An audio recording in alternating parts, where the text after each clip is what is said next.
وَلْتَكُنْ مِنْكُمْ أُمَّةٌ يَدْعُونَ إِلَى الْخَيْرِ وَيَأْمُرُونَ بِالْمَعْرُوفِ وَيَنْهَوْنَ عَنِ الْمُنْكَرِ وَأُولَئِكَ هُمُ الْمُفْلِحُونَ.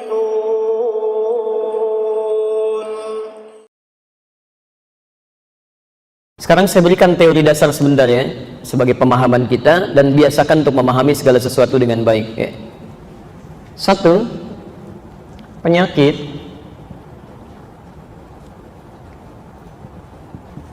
dalam istilah fikih itu dibagi dua bagian. Hati-hati, di dalam istilah fikih khususnya kajian tazkiyatun nafas dibagi pada dua bagian. Satu, ada yang disebut dengan penyakit fisik.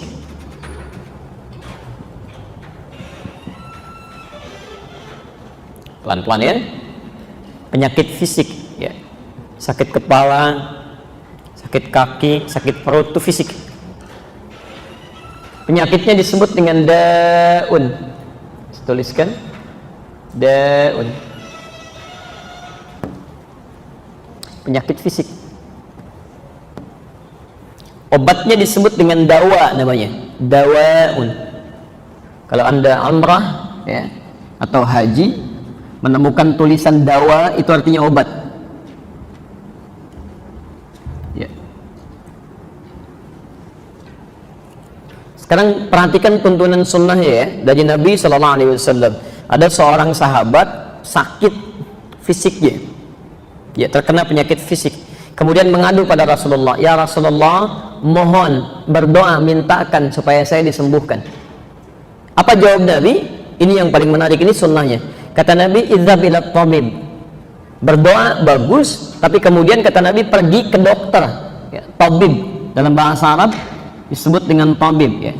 Ditulis dalam bahasa kita tabib. Tabib itu bukan tukang obat ya, hati-hati. Tabib itu dokter, bukan tukang obat. Jadi kalau orang Arab bilang tabib, itu maksudnya pergi ke dokter yang berlisensi, yang punya spesialisasi tertentu sesuai dengan penyakitnya. Awas, fokus, ada istilah-istilah yang kalau ke kita itu suka berubah pemaknaannya ya. Pernah mendengar kata mujarab? Mujarab, obat mujarab di sana kan? Apa artinya mujarab? Halo? Cepat sembuh ya, tuh sudah keliru kan? Baik. Kalau yang tidak cepat sembuh apa? Baik ya. Mas, mujarab itu asalnya bukan manjur, bukan cepat sembuh. Jamu manjur, jamu mujarab gitu ya. Bukan. Mujarab itu artinya dari kata jarabah atau tajribah, asalnya begini. Tajribah. Akar katanya dari kata jarabah. Artinya yang diuji klinis, yang telah lewat uji klinis, diuji dulu. Hasilnya disebut dengan mujarab. Ini hasilnya.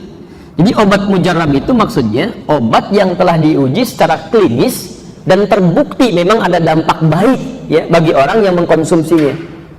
Jadi mujarab itu bukan obat yang sekedar manjur, tapi telah diuji dulu secara klinis ya, dipraktekkan ke hewan tertentu atau yang punya kesamaan dari sisi DNA-nya dan sebagainya. Setelah diketahui betul benar ada prakteknya, baru kemudian ditetapkan dan bisa dikonsumsi oleh orang yang memiliki penyakit sesuai dengan kadarnya.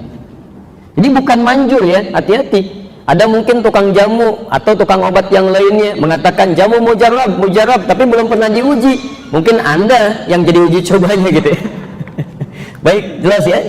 Baik, jadi ini bagian pertama yang mesti kita pahami dulu. Jadi izin, mohon fokus. Sunnah nabinya kalau Anda sakit secara fisik, silahkan berdoa kepada Allah minta kesembuhan. Sunnah pertama dulu. Sebelum apa-apa dikerjakan, bermohon kebaikan dulu pada Allah. Nah, doa ini nanti yang akan menghadirkan bimbingan dari Allah kepada kita untuk menuntun pada dokter yang benar. Kadang-kadang di perjalanan suasana hati bisa berubah, Pak. Atau dibuat situasi misalnya kena macet, kena kondisi tertentu, Anda dipalingkan pada dokter yang benar oleh Allah, yang memang fokus pada penyakit Anda, tidak menambah biaya yang macam-macam, kan? Tidak menghadirkan segala hal yang tidak Anda butuhkan. Tidak sedikit penyakit yang memang hanya tuntas dengan air putih, diminta minum yang lain misalnya. Kan ini persoalan serius di sini. Maka adabnya kata Nabi berdoa kepada Allah, kemudian ikhtiar pergi ke dokter. Ya. Jadi salah kalau orang misalnya diberikan penyakit fisik, ya datangnya misalnya maaf ya ke tempat-tempat yang tidak diperkenankan, tidak sesuai dengan pandangan Nabi.